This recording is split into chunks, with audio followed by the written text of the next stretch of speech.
કરવામાં આવેલી છે। આવતીકાલે તારીખ 24/9/2023 રવિવારે ગોધરા ખાતે નીકળનાર શ્રી ગણેશ વિસર્જન શોભાયાત્રામાં ગોધરા પશ્ચિમના રૂટમાંથી પસાર થશે ત્યારે સમગ્ર મુસ્લિમ સમાજના તમામ વોલન્ટિયર્સ, સમાજસેવકો, સમાજના આગેવાનો, સમાજના અગ્રણીઓ યાત્રા સમયે યાત્રા પૂરી થાય ત્યાં સુધી ખડે પગે હાજર રહી વિસ્તારમાં શાંતિ, સેવા,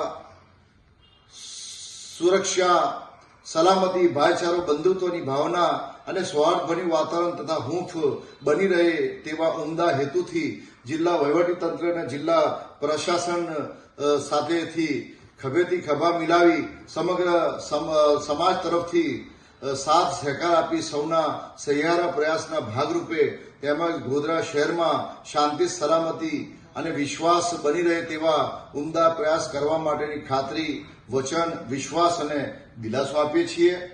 તેમજ પોલીસ અધિકારીઓ તથા યાત્રામાં જોડાનાર માટે ઠંડા પાણી, છાશ અને ચોકલેટ તેમજ શૌચાલય જેવી જરૂરિયાત વગેરેની વ્યવસ્થા પણ કરવામાં આવેલ છે। રમજાની જુજારા, અધિવક્તા, કારોબારી સદસ્ય, ગુજરાત પ્રદેશ ભાજપા લઘુમતી મોરચો।